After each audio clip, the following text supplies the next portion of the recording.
여러분 안녕하세요. 오늘 화요일 저녁 라이브 시작하겠습니다. 오늘은 저녁 8시부터 11시까지 쉬지 않고 여러분들과 소통하면서 연속 라이브로 진행이 됩니다. 지지난주에도 교수님과 함께 진행을 했는데 그때 또 많은 분들이 좋아해 주셔서 오늘도 쉬지 않고 한번 열심히 달려보도록 하겠습니다. 여러분 오늘 지금 저녁 좀 맛있게 드셨는지 모르겠어요. 오늘 4월 마지막 날인데 제법 좀 날씨가 많이 더워졌죠, 교수님. 맞습니다. 갑자기 여름이 되시는 것 같고 또 어떤 분들이 봄, 가을이 없어졌다고 얘기하시는데 그러니까요. 예, 오늘 갑자기 좀 더워져가지고 예, 저도 지금 옷이 안 맞습니다. 그러니까 아니 반팔 입으신 분들 부쩍 많이 보이는데요. 이제 다가오는 5월 또 즐겁게 한번 맞이해 보면서 오늘 화요일 저녁 라이브 시작해 보도록 하겠습니다. 8시부터 9시까지 1부는요. 제가 너무나 또 좋아하는 전상원 교수님과 함께 신체와 장애에 대해서 배워볼 예정이고요. 두 번째 9시부터 11시까지는요. 매주 화요일 밤 11시에 진행하는 코너이지요. 정지은 이슈 우리 시대의 스페셜리스트를 찾아서 코너 전숙 교수님과 함께 당뇨에 대해서 이야기 나누어 보겠습니다. 그럼 얼른 빨리 1부 좀 시작을 해보도록 하겠습니다. 사실 요거 신체화 장애 이제 이야기해 주셨는데 요거 지난번에도 굉장히 많은 분들이 좀 좋아해 주셨습니다. 전 깜짝 놀랐습니다. 왜냐하면 이제 그렇게 관심들이 없으실, 왜냐하면 공황장애 우울증 이런 게 유명하잖아요. 그래서 그 얘기에 더 집중하실 줄 알았는데 신체화 장애는 생소한 거라 제가 소개를 꼭 해야 될까 이러면서 가지고 왔는데 질문이 많다 보니까 다 설명 못 드렸습니다. 그래서 오늘 2부가 되겠네요. 그러니까 사실 이게 나도 여기저기 몸이 아픈데 원인을 모른다 하시는 분들이 좀 댓글도 많이 달아주고 하셔서요. 오늘은 이 질환 어떻게 좀 치료하는지를 위주로 좀 강연을 준비해 주셨다고 합니다. 여러분들 질문 주시면요. 질문도 자세히 이야기 나눌 테니까요. 질문도 댓글로 많이 참여 부탁드리겠습니다. 그럼 오늘 준비해 주신 내용 어떤 내용인지 좀 간략하게 먼저 소개 부탁드리겠습니다. 2주 전에 한번 설명을 드렸었는데요. 이제 이렇게 몸이 여기저기 아파가지고 병원에 항상 방문하는데 항상 몸에 이상이 없습니다라고 판정받는 분들. 질환명은 신체화 장애, 신체 증상 장애라고 합니다. 같은 말입니다. 그래서 2주 전에는 그게 무슨 장애고 또 어떤 증상이 있고 또 어떤 사례 분들은 어떤지 한번 설명을 드렸고요. 오늘은 이제 해결법에 대해서 할 건데 혹시 2주 전에 이제 방송을 못 보신 분들을 위해서 앞에 간략하게 저번에 했던 거를 한번 요약을 해드리겠습니다. 그때 2주 전에 이제 제가 3분의 환자가 있었다고 얘기 드렸는데, 나이도 실제 환자 사례분인데요. 제가 모은 거죠. 나이도 50대로 똑같고요. 스트레스 종류도 같았어요. 좀 집안이 어려웠고, 고부 갈등이 있었고, 남편과의 갈등이 있었고. 근데 첫 번째 환자는 우울증 계열로 기분이 처지고 무기력해지고 피곤하고 흥미저하인 우울증 계열로 나타나셨고요. 또 어떤 분은 이렇게 숨이 가빠오고 가슴이 막 뛰고 붕 뜬 것처럼 멍하고 현기증이 돈다. 이 불안장애 계열, 즉 공황장애 범불안장애로 진단됐었는데요. 이렇게 나타나시는 분도 있고, 세 번째 환자가 이제 오늘 주제인데 여기 몸이 저기 어디가 아파요.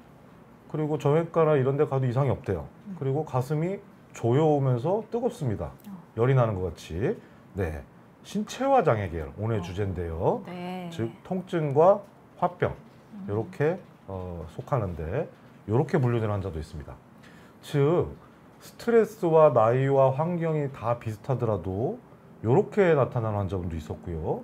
이렇게 나타나는 분도 있었고 이렇게 나타나는 분이 있다는 거. 그리고 이제 이게 섞이기도 합니다. 이 두 개가 있기도 하고 이렇게 1, 3번이 있기도 하고요. 그렇기 때문에 스트레스를 받으면 오는 질환을 이렇게 신경증이라고 그거를 이렇게 세부로 분류했을 때 이렇게 될 수 있다. 그래서 어떻게 보면 이 경계가 있는 것 같지만 경계가 없습니다. 이렇게 2개 가진 분도 있고 이렇게 가지고 어떤 분은 이제 3개 다 가진 분도 있고요. 그러다 보니까 요거를 무슨 진단면이니까 나는 그러면은 좀 이상해져요. 어느 병원 갔더니 우울증이시네요. 어느 곳에 갔더니 공황장애인 것 같은데요.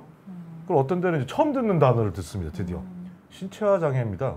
그러면 이제 환자분이 나는 도대체 병이 뭐야? 뭐 스트레스 받아서 오는 건 알겠는데 이 생소한 이 병명은 뭘까요? 이렇게 네. 좀 놀라시는 분들도 계실 것 예. 같아요. 근데 이제 1, 2번은 잘 알려져 있기 때문에 이해를 잘 하시는데 3번의 신체화 장애 계열입니다 하면 좀 막연하게 신체화가 뭐지? 이렇게 되는 거죠. 그래서 오늘 소개드리는 시간이 된 거죠. 예. 네, 그러니까 이게 사실 좀 정확한 어떤 병명을 진단받는 것 자체가 굉장히 어렵다라는 네네네. 말씀을 좀 해주셨잖아요. 네네네. 이 신체화 장애라는 용어가 좀 많은 네네. 분들께 생소하기도 하고요. 맞습니다. 네, 그래서 네. 오늘 정말 이 방송을 통해서 네네네. 이 질환 일단 좀 알려줬으면 네네. 좋겠다는 그런 생각이 맞습니다. 듭니다. 이게 많이 안 알려진 네. 이유 중에 하나는 굉장히 조금 어렵고요. 네. 그리고 설명하기가 조금 애매하고 그리고 잘못하면 꾀병처럼 들릴 수 있기 때문에 아마 의사 선생님들은 신체화 장애네라고 알지만 이게 또 안 알려져 있고 이러다 보니까 바로 이렇게 설명드리기 좀 어려운 면이 있습니다.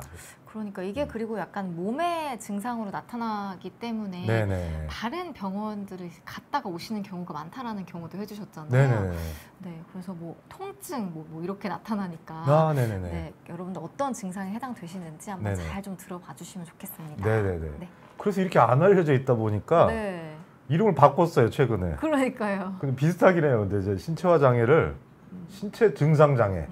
그러니까 신체 증상이 있는 사람들이 겪는 질환이다라고 조금이라도 더 대중한테 익숙해지려고 네. 최근에 바뀐 진단명입니다. 예. 신체 증상 장애. 네. 근데 이제 저만 해도 이제 의사생활 오래다 보니까 이제 입에 붙는 거는 바뀐 것보다는 예전 단어 신체화 장애인데 참 잘 바뀐 것 같습니다. 네. 예. 그래서 결국 이제 정의를 내리면 이제 아픈 곳은 엄청 많고 뭔가 괴로운데 어느 병원에 가든 검사는 정상이고 큰 이상 없어서 그냥 진통제나 일반적인 소화제 네. 이런 것만 처방받고 돌아오는 분들, 그럼 그분들은 뒤에 증상을 보여드릴 건데 너무 다양합니다. 근데 항상 검사가 정상이고 별 이상 없다. 그래서 현대의학의 검사로는 이상이 없지만 실질적으로는 이게 정신과적 질환이다. 네, 그거를 신체 증상 장애라고 합니다. 네. 구체적인 증상은 너무 다양하긴데 대표적인 걸 보여드리면 뭐 여기에 이제 몇 개 해당되시는지 모르겠지만 아마 여러 개를 갖고 있습니다.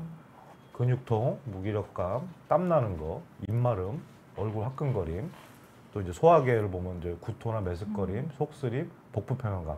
이거 내시경하고 뭐 그래도 위험 정도나 있지 그렇게 심하지 않을 텐데요. 소화제 좀 드셔보시고 좀 기다려 보시죠 하고 병원 갔다 오는 게 결과죠. 그리고 이 근육통이나 무기력감, 땀, 입마름은 갱년기일 거예요. 시간 지나면 날 거예요. 이렇게 되는데 실질적으로는 신체화 장애일 수 있고요. 또 많이 호송하시죠? 두통.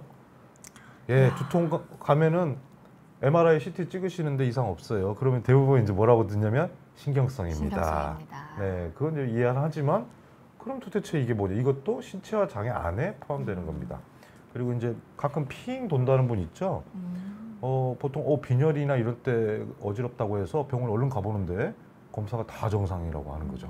그럼 이제 어지럼증이 어디서 나오냐? 미해결 과제로 남는 게 되는 거죠. 그리고 가끔 손발 저림이나 떨림이 있는데 신경 검사를 해봐도 실제로 하나도 이상이 없다라는 거를 듣게 됩니다. 또 이제 요게 또 좀 많은 증상인데요. 가슴 두근거림, 답답함, 숨막힘, 열감이 있는데 심폐 검사를 다 해도 정상이 나오고요. 가끔은 이제 생리불순이나 생리통, 하복부 통증, 성기능 이상 이런 것들이 있는데 이것도 실제 검사상 이상이 없는 경우가 많고 이제 요 근육 증상도 많은데요. 뭐 어깨, 뭐 온몸에 발까지, 무릎이나 발까지 통증이 있는데 염증도 없고 실제로 근육이나 뼈에 이상이 없다. 이렇게 설명받는 분들 이런 증상들이 이제 보이게 되는 겁니다. 물론 이제 이 신체 검사상 이상이 없어야죠. 실제 만약에 이상이 있는데 우리가 정신적인 문제입니다라고 하기에는 안 되고 병원에서 일단 실제 검사는 해봐야 되고요. 하지만 이제 결국 이상이 없다고 한다면 저희가 이제 정신과 상담을 통해서 그냥 무조건 묻히는 게 아니고 심리적 유발 요인이 있다, 스트레스를 좀 받으신 게 있구나라고 추정될 때 진단이 가능하게 되는 겁니다. 일단 다른 원인들을 다 없다는 걸 확인하는 네네네네. 게 먼저다. 네네. 라는 말씀 주셨고 사실 그 말씀 주신 증상들이 너무 일반적인 증상이어서 네. 진짜 어려울 것 같아요. 네, 근데 이제 저거는 일시적으로는 저희도 겪습니다. 저도 가끔 네. 신경 많이 쓰면 소화불량도 오고요, 두통도 오고 하는데 네. 이제 이분들은 만성적으로 어제 오늘은 스트레스 받지도 않았는데 계속 있고요. 예, 최근에는 좀 편안한 것 같은데도 그냥 계속 있는 이제 그냥 하루 종일 시달리고 1년 내내 시달리는 분들의 얘기죠.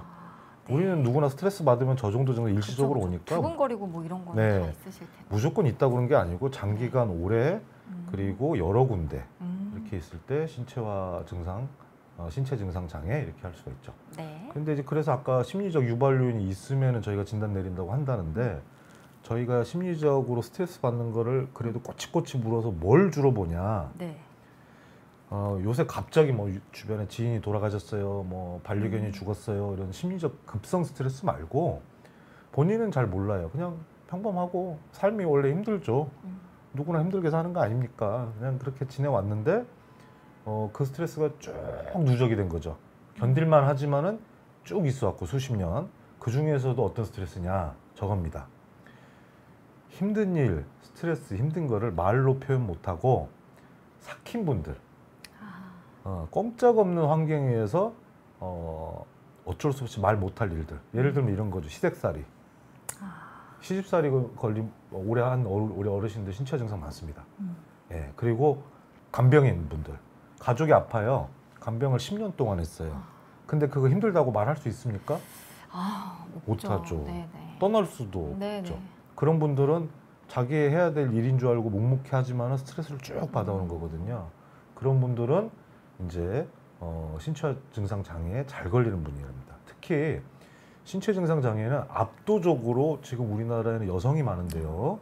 예, 사회 문화적으로 다 터놓고 얘기하기가 취약한. 그래서 여성분이 훨씬 많다. 여성분이 약해서가 아닙니다. 그만큼 예를 들면은 맞벌이 부부인데 남편은 멀쩡한데 젊은 부인이 신체 증상 장애인 것 같아요. 근데 이제 물어보면 그냥 애 키우고 집안일하고 집안일이 좀 힘들긴 하지만 뭐 괜찮고요. 회사도 뭐 저는 다른 사람에 비하면 회사 좋고 잘 다니는 것 같아요. 하지만 물어보면 아이는 내 자식이니까 어쩔 수 없이 키우지만 그 둘을 키우면서 혼자 감당해야 될 스트레스, 그리고 집안일도 남편이 도와준다고 하지만 일과 병행하기에는 아이까지 키우기에는 난 당연히 해야 되니까 이걸 힘들다고 표현을 하면 안 되는 거죠. 하지만 10년 동안의 세월 동안 그게 본인한테는 스트레스가 쭉 받아와가지고 그게 몸으로 드러나는 거죠. 그게 이제 여기저기 아프고 이렇게 되는 겁니다. 네. 그래서 요약하면 누적된 스트레스를 지속적으로 받아오는데 가랑비에 옷 젖듯이 천천히 받으니까 본인은 비를 맞았다고 생각 안 해요.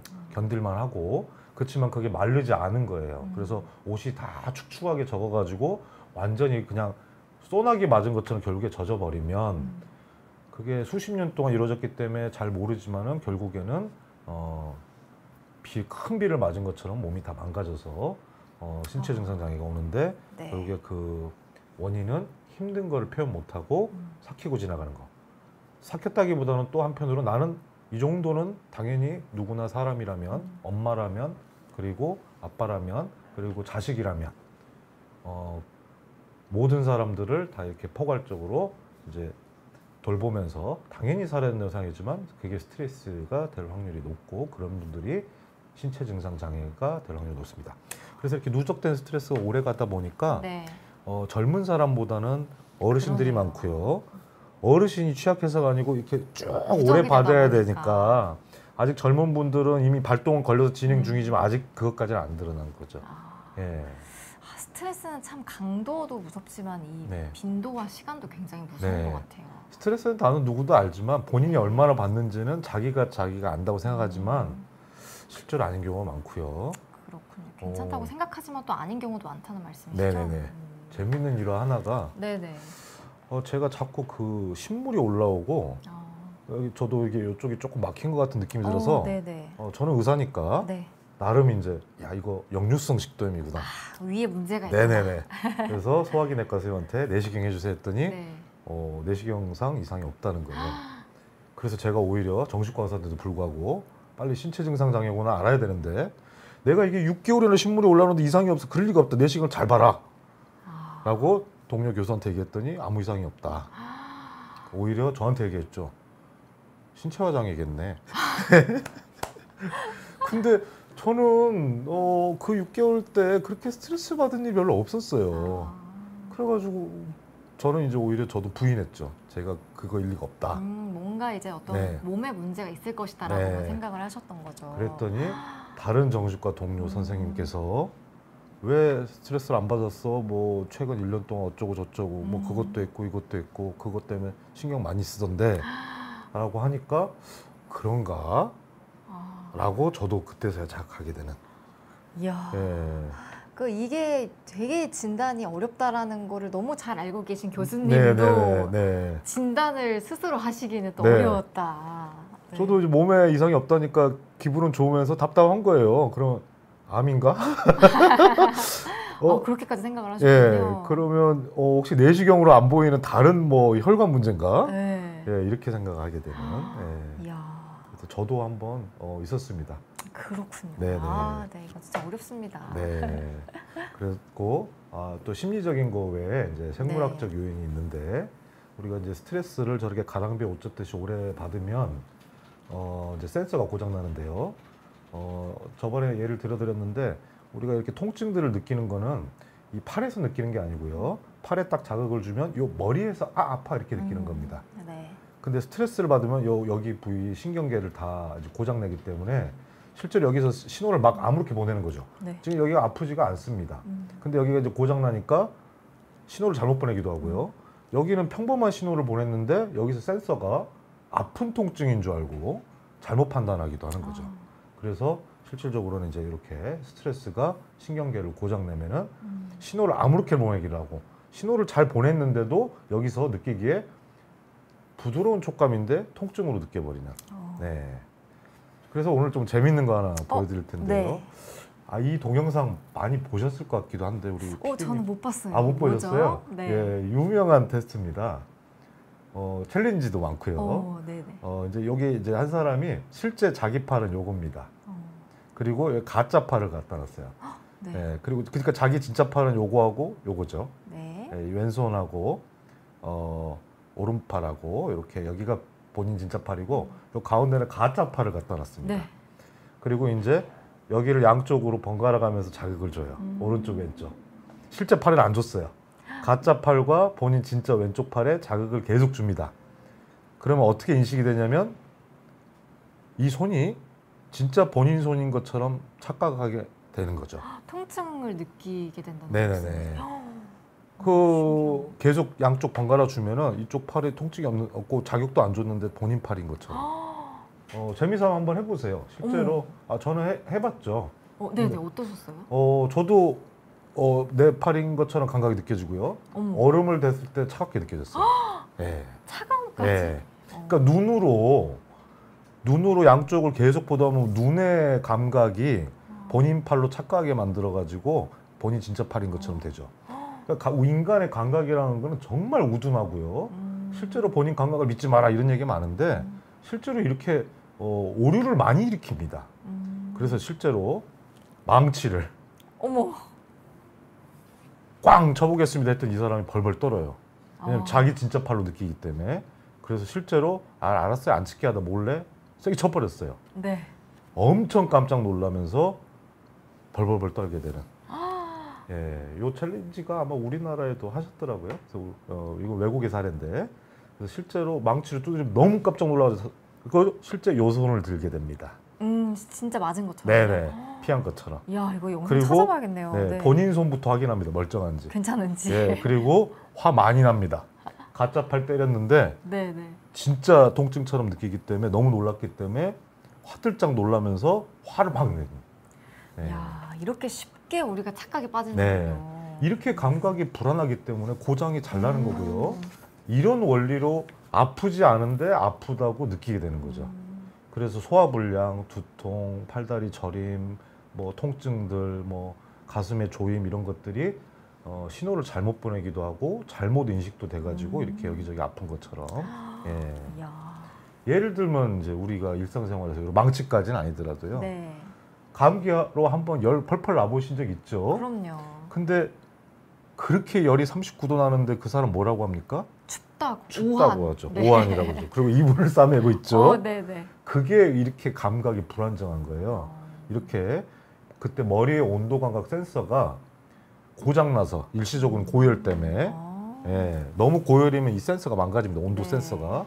몸의 체온이 낮다고 잘못 착각해서 인지를 하게 된 겁니다. 그래서 네. 39도인데 춥다고 이불 싸매고 있는.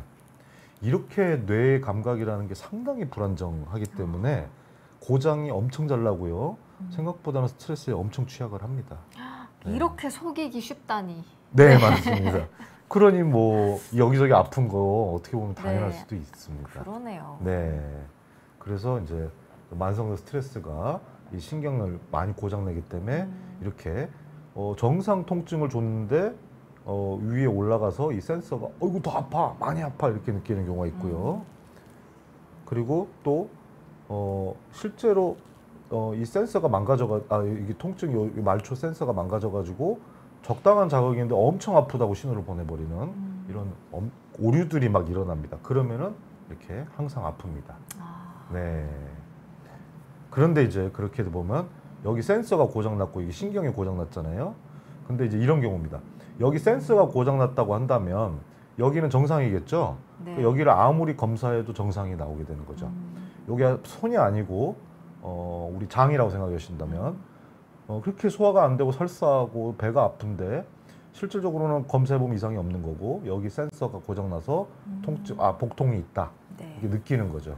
그러니까 내시경을 하고 요 말단을 검사를 해봐도 정상이 나오는 예, 그게 원리가 되는 거죠. 그렇군요. 네, 여기까지가 이제 저번 주에 이제 요약이었습니다. 네, 도대체 이 질환이 어떤 질환인가 좀 신비하기도 하고요. 네네네. 참 어려운 질환인데 네. 어떻게 좀 치료를 해야 되는지 네네네. 치료 원칙을 또 준비해 주셨죠? 네네. 그 네. 전에 한번 이제 네, 이야기 조금 나눠볼까 봐요. 네네. 네, 한번 질문 주신 것들이 있고 네네네. 또 지난주에도 사실 댓글로 조금 남겨주신 것들이 있어서 네네. 네. 일단 오늘 올려주신 댓글 먼저 네. 보고 네네. 한번 진행해 보겠습니다. 네네네. 그 흑황구님께서요, 네네. 그 신경증의 강박장애 계열도 있는지 네네네. 이런 질문 주셨습니다. 네네네.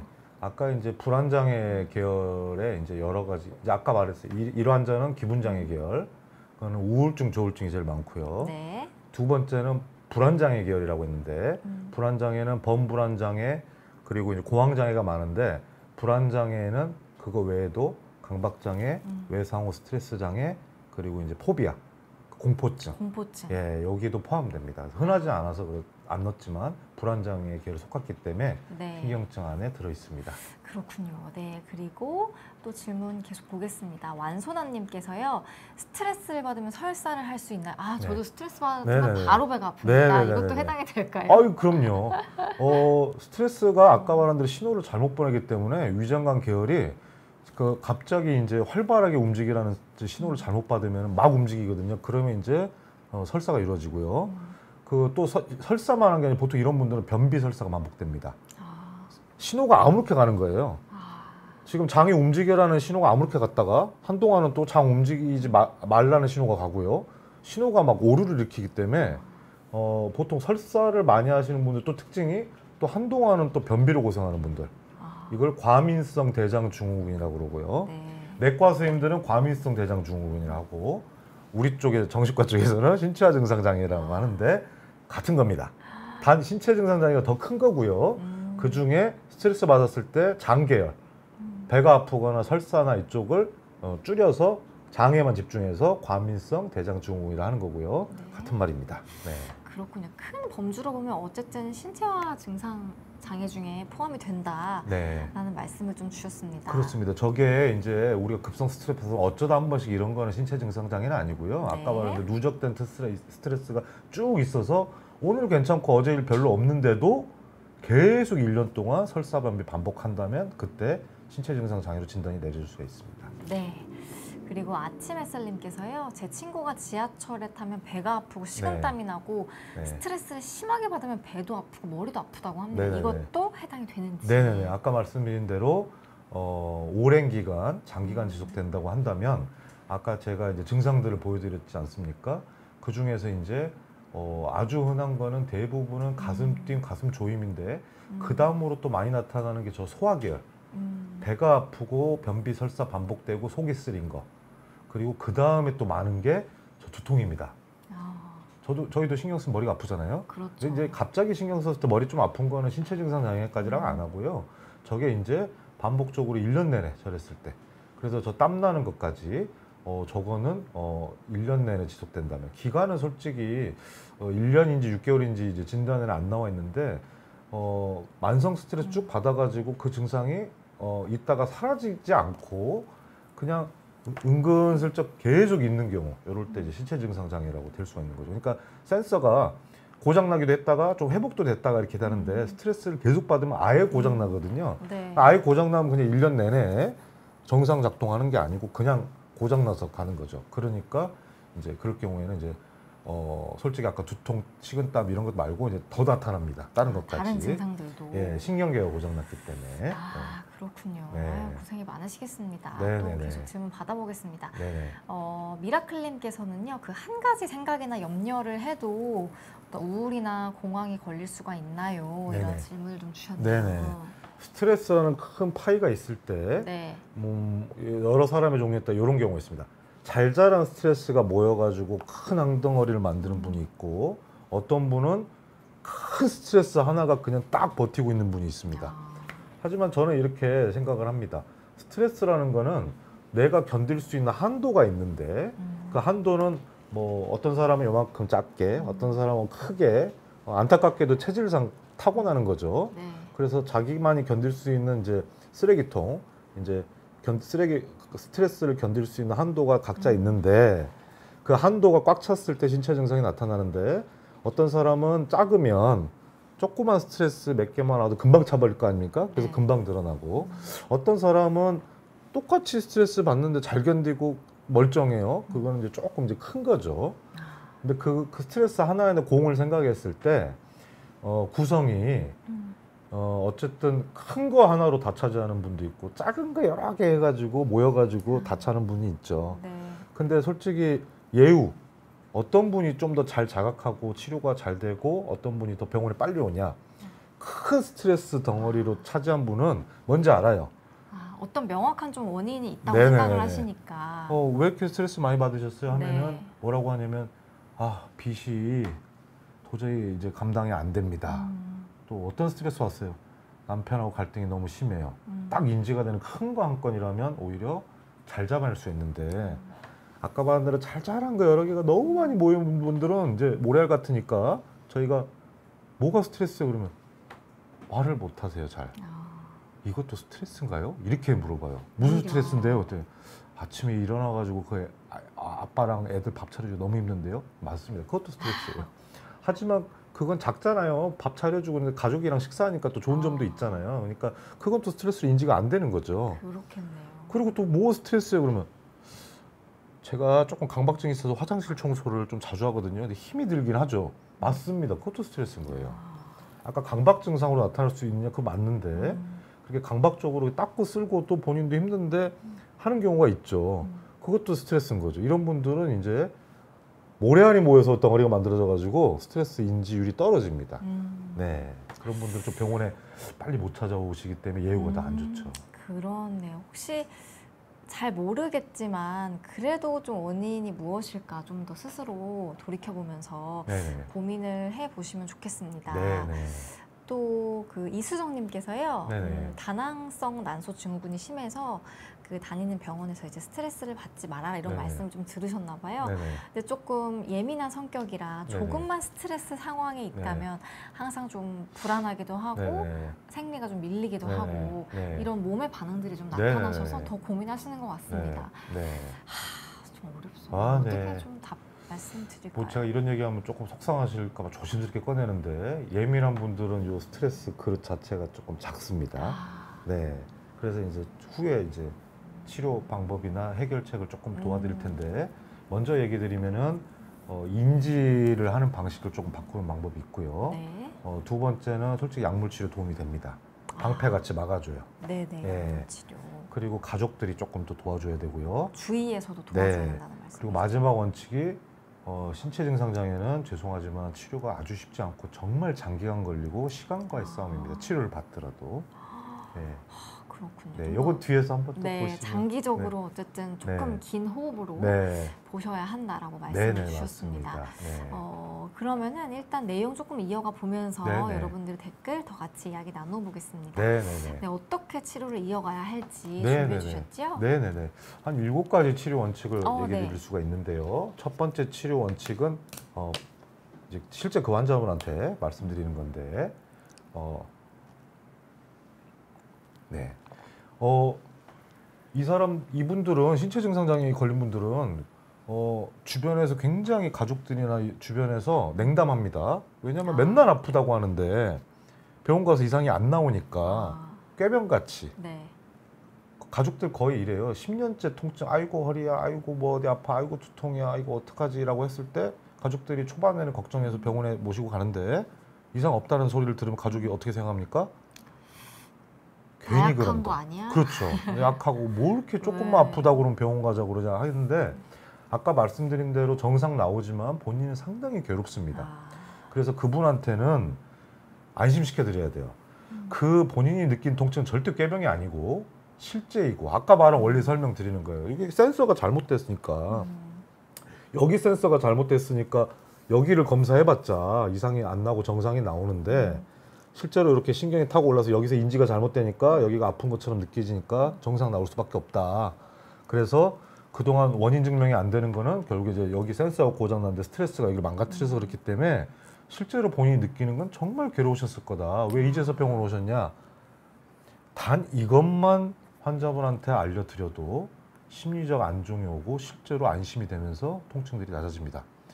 이분들은 건강염려증 같이 뭔가 큰 병이 있는 것 같은데 병원에서 못 잡아내는 질환이 있을 것이다라고 생각하거나 아니면 이렇게 만성적으로 꾀병 취급을 당하면서 굉장히 낙담하고 바깥 사람한테 아프다는 얘기도 못하고 지내왔기 때문에 이렇게만 얘기 드려도 굉장히 좋아하시고 실제로도 심리적 안정이 금방 오고요. 실체를 알았으니까. 네. 그리고 실제로 이것만 알려줘도 통증이 낮아지는 분들이 있어요. 네.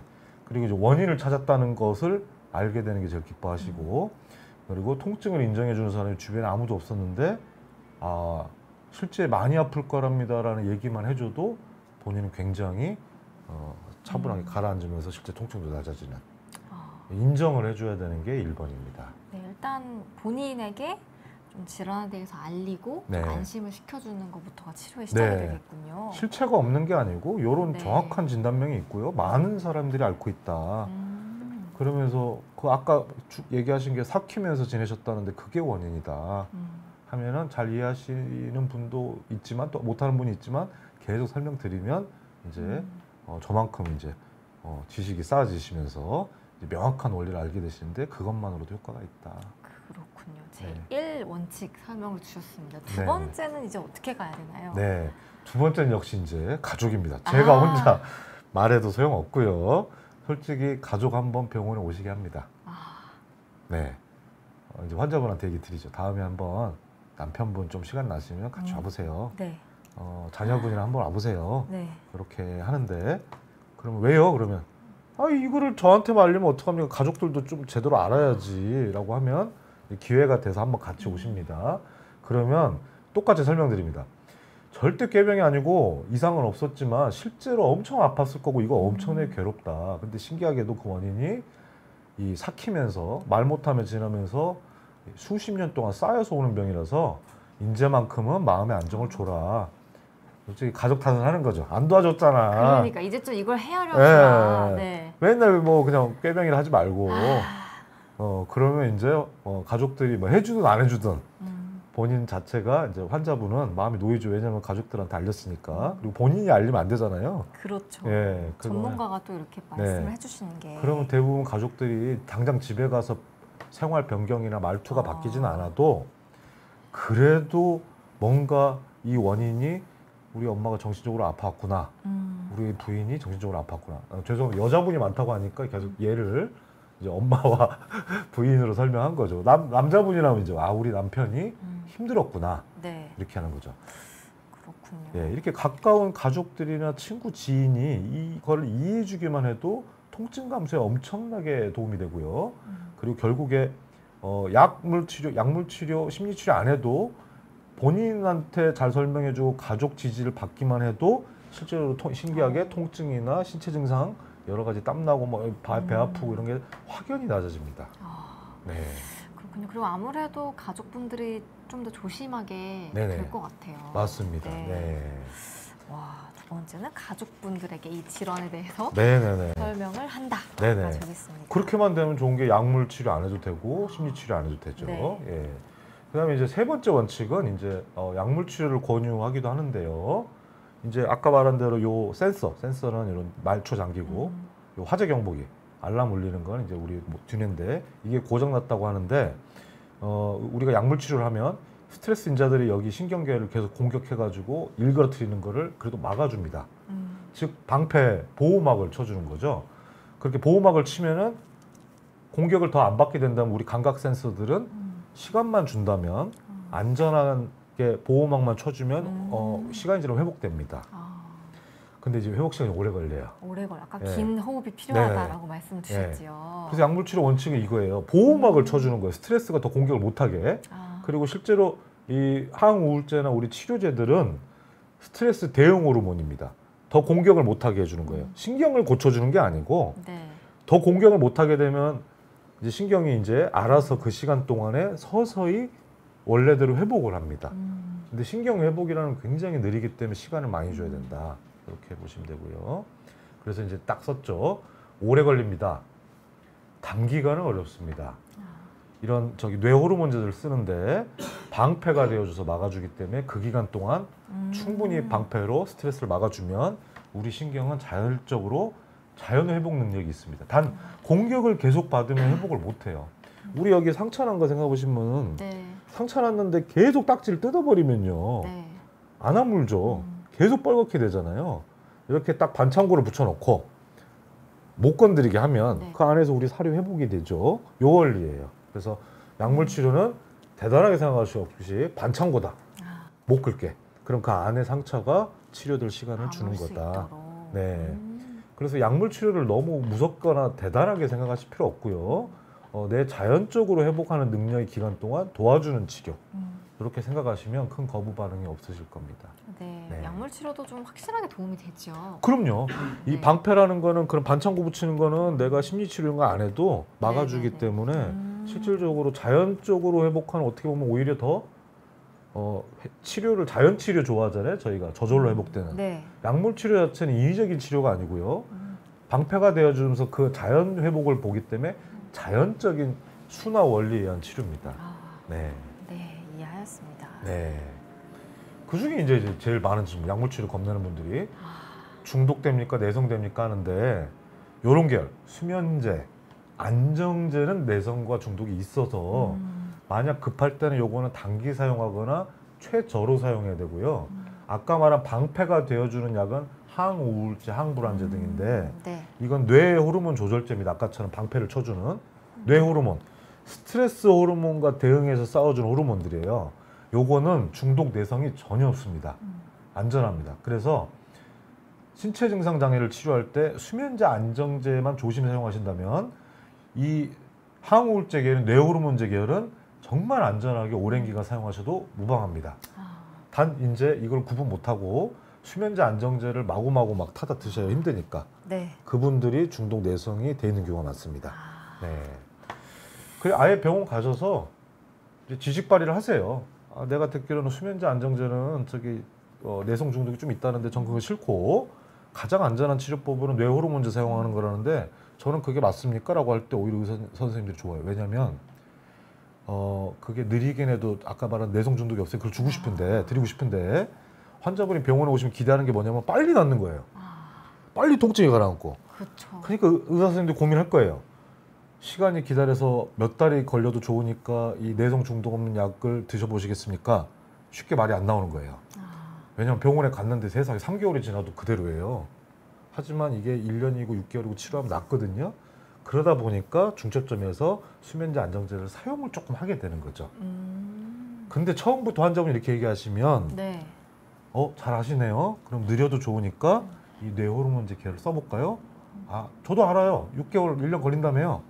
그렇게 되면 정말 의사 선생님도 원하는 약인데 환자분도 알기 때문에 내성 중독 없이 약물 치료를 받을 수가 있는 거죠. 그래서 그렇게 안전하기 때문에 그쪽 계열라는 장기 복용 가능하고요. 제 이름을 걸고 오래 복용했을 때 문제가 뭐가 있습니까? 별거 없습니다. 네. 그래서 스트레스 받는 그 기간 동안에는 충분히 몇 년이고 사용하셔도 무방합니다. 네. 그렇군요. 사실 이게 드시는 약을 잘 몰라서 더 불안하고 걱정되는 경우가 많으실 것 같은데 네네. 이제 조금 드시는 종류가 어떤 건지 좀 잘 알고 네네. 이제는 조금 마음을 내려놓으셔서 네네. 더 좀 치료 효과를 잘 발휘해보면 좋지 않을까 네네네. 싶습니다. 꼭 병원 갈 필요 없습니다. 우리 옆에 약사님 계시지만 우리 PD님이 약사님이시니까 약국 가가지고도 저번에 탔는데 설명 좀 해주세요. 네, 그럼요. 네, 우리 좋아하시죠. 약사님들도 여기 항우울증인지 수면제인지 안정제인지 단박에 알아 금방 아십니다. 그래서 주변에서 가까운 데서 찾을 수가 있고요. 또 하나 팁을 드리면 꼭 약사님한테 가야 되냐 의사 선생님한테 가는 게 아니고 요새 약 검색 프로그램이 많아요.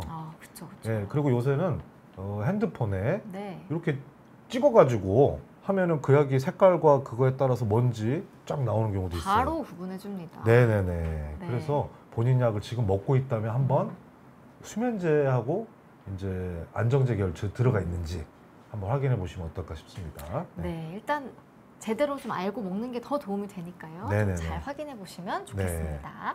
네 번째는 이제 심리 치료인데요. 아까 말한 대로 감정의 억압이기 때문에 그거를 터트려야 됩니다. 그래서 심리 치료라는 거는 그 억눌린 감정을 찾아내서 발산하는. 예를 들면 시댁살이 오래 한 며느리, 나는 이제 착한 며느리였어요. 근데 쭉 쌓여왔겠죠. 네. 시어머니 욕 좀 해보세요. 입에 안 붙습니다. 제가 계속 연습시키는 거예요. 그러면 이제 욕해요 막. 이제 만나면. 그럼 전 놔둬요. 근데 이제 환자분들은 그러죠. 이게 뭔 치료예요? 욕 좀 해보시라니까요. 아예 싫어요. 나 나쁜 사람 되는 것 같아. 연습을 계속 시킵니다. 그러면 이제 저희 앞에서 이제 못할 말 다 하면서 욕 좀 하죠. 그러면 저는 그게 치료였습니다. 왜냐? 감정을 드러내면은 실제로 통증이 낮아지는데 해보신 분들은 알지만 실제로 통증이 낮아집니다. 네. 그럼요, 교수님. 막 내가 좀 스트레스 받았던 거를 막 이렇게 친구들한테 좀 이야기도 하고 뭐 가족들한테 이야기도 하고 이게 실제로 의학적으로도 효과가 분명히 있다는 거죠. 네, 그럼요. 그래서 우리가 친구들하고 수다 떠는 사람들 있잖아요. 네네. 수다쟁이 우리 그 남편분들, 수다쟁이 아주머니들. 네. 실제로 신체 증상장애 걸릴 확률이 낮아요. 보통 그런 얘기 터놓고 얘기 안 하고 자기 집안 얘기 안 하고 경제적 어려운 거 얘기 안 하는 분들이 싸워서 그런 건데 맨날 나가면 남편 욕하고 누구 욕하고 아주 수다쟁인 분들 실질적으로는 정신적으로 굉장히 건강한 겁니다. 와, 수다쟁이가 되자. 네. 이것도 하나의 팁이네요. 맞습니다. 의사 선생님 이제 물론 없으니까 네. 의사 선생님 하는 거지. 주변에 있다고 한다면은 이제 거기다 하셔도 좋습니다. 물론 이제 적절히 해야죠. 그러니까 윤희님께서 연습 필요 없이 잘할 수 있다고 잘 보실 수 있다고 이런 말씀 주시고 계신데 실제로 이제 정신적으로 이롭다고 하니까요. 근데 이제 요 과정도 아까 말씀드린 대로 막 얘기하는 것도 오래 걸려요. 그래서 한두 번 해서는 안 되고 상당히 오래 해야 된다. 그래서 일단 이렇게 환기치료. 꼭 병원만이 아닌 친한 분들과 힘든 얘기를 공유하셔라. 공유만 해도 일종의 스트레스 감소 효과가 있어서 통증이 낮아진다. 이렇게 보실 수 있어요.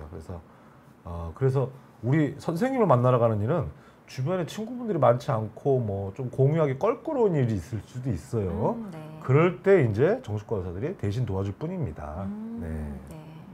마지막은 이제 인지치료인데 요거 잠깐 소개해드리면은 객관적으로는 큰 스트레스는 아닌데 생각이 잘못돼가지고 잘못 판단한 경우 이럴 경우에는 생각의 전환을 해주는 치료인데요. 이게 상당히 효과가 있습니다. 예를 들면 이런 거죠. 오지 않은 걱정인데 미리 걱정해요. 1년 후 얘기인데 지금부터 걱정하고 있어요.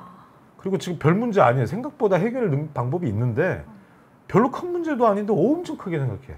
그리고 잘 생각하면 해결책이 어느 정도 있어요. 근데 미리 포기하는 경우. 이런 경우인데 잠깐 몇 가지만 소개해드리면 시간은 많지 않지만 흑백 논리. 중간은 없고 이간이면 적을 때 이렇게 된 거예요. 나는 합격 못했으니 인생의 실패자. 아니 그게 말고 0점 말고 50점 일단 이번에 받았다면 더 노력하면 7, 80점도 갈 거 아닙니까? 근데 흑백 논리 있는 분들 그리고 일반화. 예를 들면 목소리 큰 사람 다 이기적이야. 맨날 이렇게 생각하는 사람들. 내 부탁을 거절했어. 그럼 저 사람 나랑 이제 더 이상 만나고 싶지 않지. 역시 나는 외톨이야. 이렇게 빨리 일반화. 극단적으로. 몇 번 안 되는 경험을 통해서 단정해 버리는 거. 이런 분들이 인지적 오류가 있는 거죠. 또 하나는 이제 추상화. 하나만 뽑아서 전체적으로 생각해보면.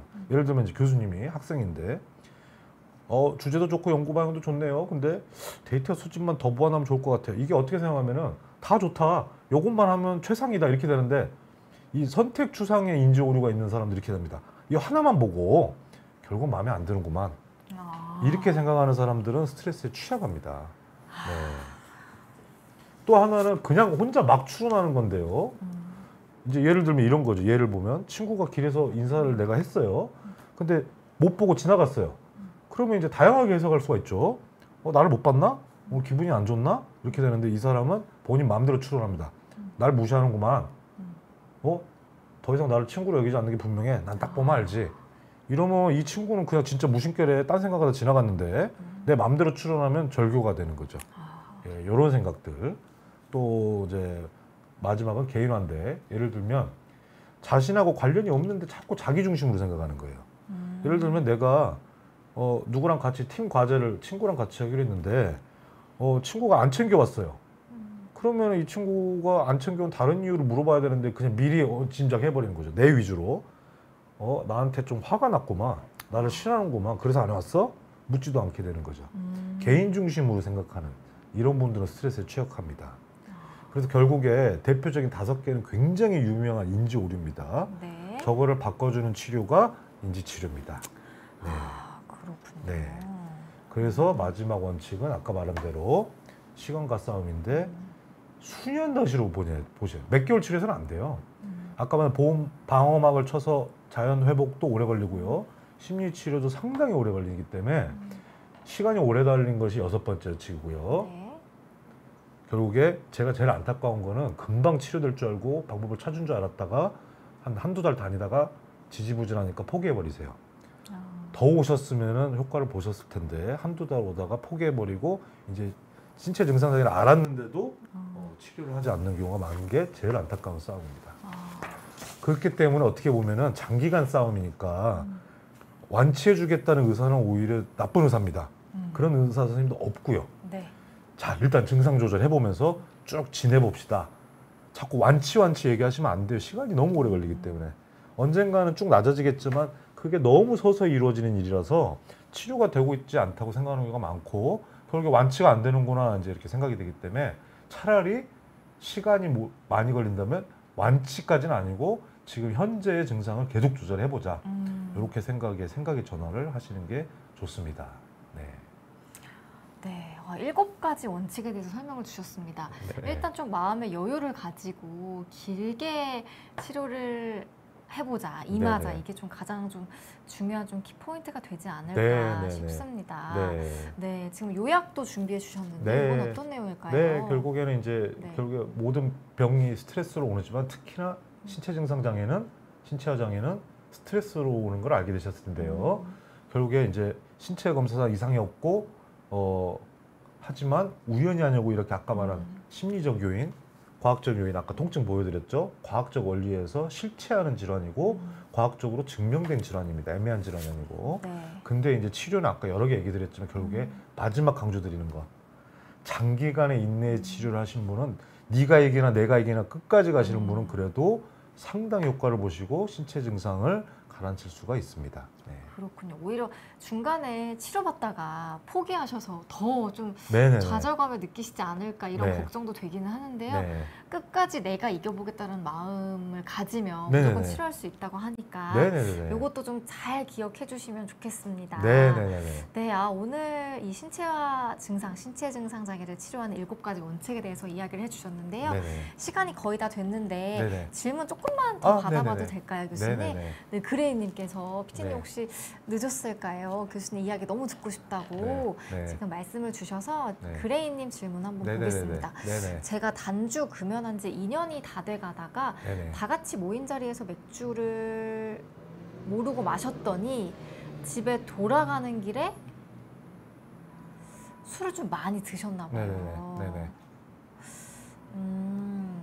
네, 폭음을 며칠 연속을 하시다가 네네. 단주한 지 4일째인데 좀 네. 패배감까지 느껴지신다. 네네. 그래서 매일 고개를 숙이고 네. 다닌다. 네. 이런 말씀을 좀 주셨는데요. 네, 물론 이제 저분은 이제 상담을 해서 도대체 갑자기 이렇게 실패한 사유나 스트레스 원인을 이제 좀 알아봐야 되기 때문에 말씀드릴 수 있는 부분이고요. 실질적으로 이제 자세한 내용을 알 수 없기 때문에 답은 못 드리지만 분명한 건 스트레스 조절을 잘 하면서 있다가는 보통 저희가 한두 번은 반드시 실수하게 돼 있습니다.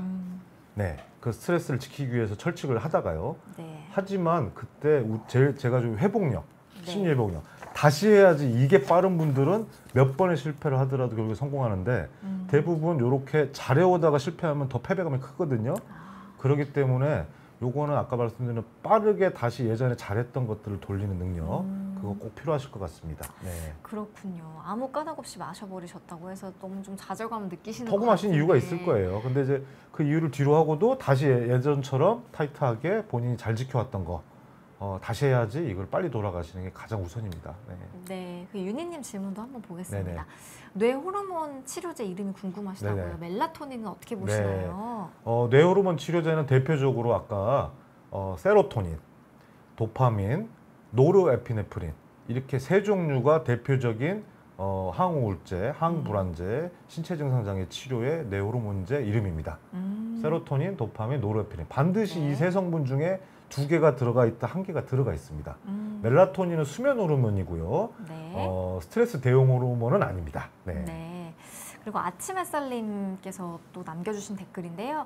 매일 지속적으로 그러진 않는데 2, 3주에 한 번씩은 꼭 지하철에서 땀범벅이 될 정도로 식은땀을 흘리더라고요. 네네네. 혹시 이거 좀 치료가 필요한 상황인지 궁금하시다고. 네. 저거는 신체 증상 장애로 보이다보다는 지하철의 특정 지역이라면 공황 장애일 가능성이 큽니다. 그리고 땀 나는 한 종류라면은 더 공황 장애일 가능성이 크고요. 공황 장애는 좁은 곳 그리고 증상 발현이 아까처럼 다양한 게 아니고요. 네. 주로 이제 자율신경계, 땀 나고 심장 뛰고 호흡이 가빠오고 요런 종류. 아까 말한 자율신경 조절 못하는 거, 땀 나는 거 우리 조절 못합니다. 심장 뛰는 거 조절 못하고 기관지 확장 축하하는 거 조절 못하죠. 저 경우는 공황 장애에 해당되고 지하철에 집중돼 있거나 좁은 곳, 터널 그리고 땀이나 한 종류의 질환이라면 저거는 공황 장애로 보이고 공황 장애는 생각보다는 치료가 잘 되는 질환이라서 한번 필요하시면 방문하시는 게 좋을 것 같습니다. 그렇군요. 딱 마지막 질문 한 개만 더 받아보겠습니다. 그레이님께서 너무 감사하다고 말씀 주셨고요. 그 스트레스로 인한 반응이 좀 피부로 나타나기도 하는지 이런 네네. 질문을 좀 주신 분이 계셔서요. 네네네. 네. 아까 말씀드린 대로 스트레스를 받으면 감각 센서 이상이 오는데 사람마다 다양하게 고장나는 부위가 많은데 피부도 네. 해당이 됩니다. 네. 그래서 열감, 가려움, 딱 저거예요. 열감, 뜨끈뜨끈한 느낌, 뭔가 이렇게 뜨거운 느낌, 그리고 땀나는 느낌, 과 플러스 저 가려움입니다. 실제로 좀 스트레스 받으면 많이 가렵고요. 두피 건조증 있는 분들은 스트레스 받아서 더 간지러워요. 그래서 피부도 실질적으로 스트레스 영향하에 있고요. 만약에 피부과 치료도 동반하는데 지속적으로 그렇다면 정신과 치료 동반될 때 스트레스 대응 호르몬으로 아까 방패도 쳐주면서 피부 치료를 하면은 더 빠르겠죠. 그래서 만약에 저게 일시적인 가려움으로 끝나면 상관이 없는데 만성 스트레스로 1년 내내 가렵다. 그럼 1년 내내 연고를 바를 수가 없거든요. 스테로이드 연고일 텐데 그렇죠. 그 정신과 치료만 병행할 때 스테로이드 연고 치료 사용량이나 가려움이 덜한 경우는 많습니다. 하지만 근데 이 가렵다는 걸 정신 스트레스로 생각 안 하는 분이 많아서 그렇죠. 잘 안 찾아오는데 오히려 피부과 선생님들이 너무 심하게 긁고 이거는 스트레스 분명히 연관이 너무 심해서 동반 치료해야 된다고 피부과 선생님 보내주시는 경우가 많아요. 네, 그래서 실질적으로는 드문 케이스는 아닙니다.